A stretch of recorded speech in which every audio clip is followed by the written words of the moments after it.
Well, the Trump's first inflation report is in. It is better than expected, and it is reversing 4 straight months of rising inflation under Biden. But you did bring up how the Republicans handled themselves while Trump was addressing Congress. You were criticizing them for applauding. What about the Democrats? You know, so many of them did not clap their hands at really key critical moments when we heard from DJ Daniel, a cancer survivor, when Laken Riley was being honoured. Many of them sat there, frowns on their faces, couldn't even bring themselves to applaud at key moments like that. We have heard from Donald Trump, who has criticised the Democrats for this. The Democrats have no clue. You saw that the other night during the speech. 2 young women were slaughtered by illegal aliens. 1 young man has very serious cancer and many other problems.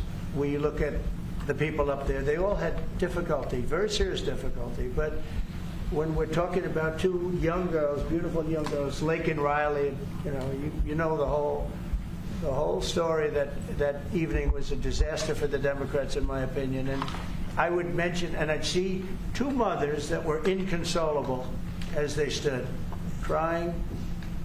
Their daughters have been absolutely just destroyed, killed, viciously killed. And the young man who loves the police departments, he had cancer and has cancer, very bad cancer. There wasn't from people sitting there, Democrats, there wasn't a hand clap. Nobody stood. They were just stone-faced. These people are sick. There's something wrong with them. There was no standing for anybody. The only thing they liked is when they heard about the death taking place with Ukraine. They were happy about that. Is it disappointing? Were you disappointed? Do you think the Democrats just really missed an opportunity to show some unity? Well, yeah, I think it's a distraction. I want people to focus in on what Donald Trump is actually saying. I think that's the best strategy, to hear from his mouth that he's talking about the disturbance that we Americans are going to feel because of his actions. They need to listen closely. And I agree, this distraction, but this has gone on in American politics. And you didn't hear Donald Trump complaining about the Republicans that wouldn't stand for Joe Biden. But the bottom line here is that Donald Trump will always look for someone to blame. And it doesn't matter what the Democrats do, he's going to blame them. He got up there and talked about hypotheticals, that if he did all of these things, that Democrats still wouldn't stand for him. Well, respect and decency go 2 ways.